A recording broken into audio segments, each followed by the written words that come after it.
দশম শ্রেণীর কয়েকজন ছাত্রীকে স্কুলের ভিতর যৌন লাঞ্ছনার অভিযোগে শোরগোল পড়ে গিয়েছে পূর্বস্থলী ২ নম্বর ব্লকের কাষ্ঠঝাড়া ইউনিয়ন হাই স্কুলে। মেয়েটাকে এমন কিছু গায়ে হাত ফাত একটা পড়েছিল, যাই হোক আমার মেয়েটা প্রতিবাদ করেছিল।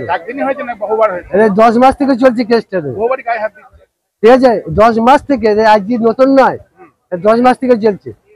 তাহলে আমার মেয়েটা ওকে প্রতিবাদ করে ছাড়ছে, এই নিয়ে তো মানে অশান্তি তৈরি হচ্ছে। তারপরেও বন্ধ করেনি, দাওয়া বন্ধ করেনি। আমার মেয়ে বলার কি বলে, আমার পাশের স্টুডেন্ট থেকে সে আমার গিয়ে দোকানে এসব কেসটা করে বলে। আপনি কি চাচ্ছেন? আমি চাচ্ছি ওদের যে কোনো একটা মুহূর্ত সাজা চাক, আর কিছু দরকার নেই। ওইরকম স্কুলে অশান্তির সৃষ্টি তৈরি হচ্ছে। হেডমাস্টার কিছুই জানে না? হেডমাস্টার কি কিছু কিছু মানে মাথায় কিছু নেই? নির্যাতিতা ছাত্রীরা সম্মিলিতভাবে লিখিত অভিযোগ জমা দিয়েছিলেন টিআইসির কাছে, কিন্তু অভিযুক্ত শিক্ষকের বিরুদ্ধে ব্যবস্থা গ্রহণ না নেওয়ায় বৃহস্পতিবার অভিভাবক ও গ্রামবাসীরা স্কুলে এসে বিক্ষোভ দেখায়।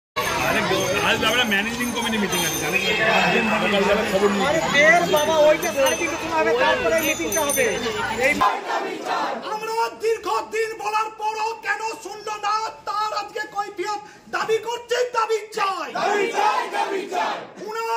উনার অঙ্গুলি হেন অভিযুক্ত শিক্ষকদের শাস্তির দাবি তোলেন তারা। এদিন দুপুর থেকে ওই স্কুল প্রাঙ্গণে হুলস্থুল পড়ে যায়। খবর পেয়ে কাষ্ঠশালীর স্কুলে ছুটে আসেন পূর্বস্থলী থানার বিশাল পুলিশ বাহিনী। অভিযুক্ত এক শিক্ষককে ক্লাসরুমের ভিতর লুকিয়ে রাখা হয়। পরে পুলিশ নির্যাতিতদের অভিযোগের তদন্তের আশ্বাস দিয়েছেন। সন্ধ্যা নাগাদ পরিস্থিতি শান্ত হয়। কাষ্ঠশালী ইউনিয়ন হাই স্কুলের টিআইসি নিরঞ্জন মণ্ডল বলেন, কয়েকজন ছাত্রীর লিখিত অভিযোগ পেয়েছি। খুবই দুঃখজনক ঘটনা। পুলিশ অভিযোগের তদন্ত করলে ব্যবস্থা নেবে।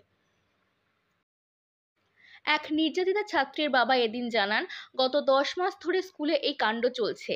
মেয়ে প্রথমে এই ঘটনার কথা তাকে বলেননি, চেয়েছিল শিক্ষকরা শুধরে যাবে, কিন্তু যৌন লাঞ্ছনা থামছিল না।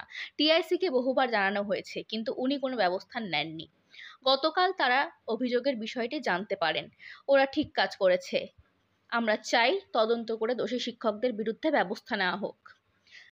জানা গিয়েছে, মাস 10 ধরে কাষ্ঠশালী ইউনিয়ন হাই স্কুলের 3 শিক্ষক আলমগীর বাবু, বিজয় বাবু ও সত্যজিৎ বাবু নাকি অভিযোগকারী ছাত্রদের রাতে ভিডিও কল করতে চাপ দিতেন।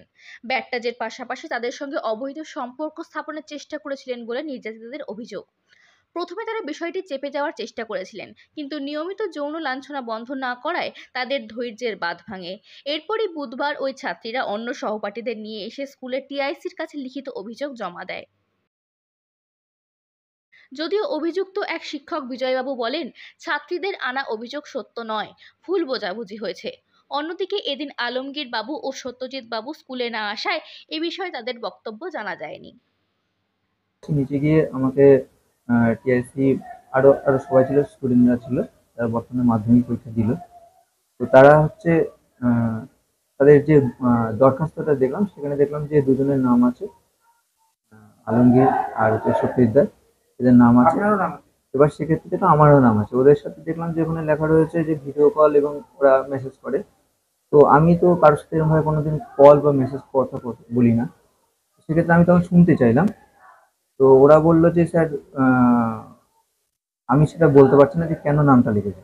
তো একটা ছাত্রী, অন্য হচ্ছে রিম্পা, ও বললো যে এরকম আমার বিরুদ্ধে শুনেছি যে আপনি নাকি আমাকে ভালোবাসেন বা এরকম ধরনের কিছু। আমি বললাম কে বলেছে? তো বলেছে যে এটা হচ্ছে অমুক দাদা বলেছে।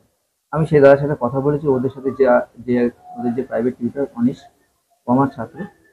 তো ওর সাথে কথা বলেছি, ও আমাকে ফোন করেছিল সন্ধ্যেবেলায়, বললো যে স্যার আমি এই বিষয়ে কিছু জানি না, ওরা বলছিল যে আপনার বিরুদ্ধে নামটা লিখে দিতে, তো এইভাবে লিখেছে। আসলে আমি এদের মধ্যে জড়িত না।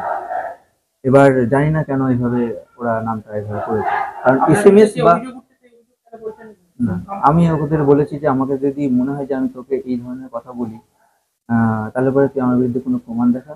তো সেটা বলেছে যে প্রমাণ তো নেই, আমি এরকম দাদা আমাকে বলেছে, কিন্তু আমি যে কোনো এসএমএস বা চ্যাট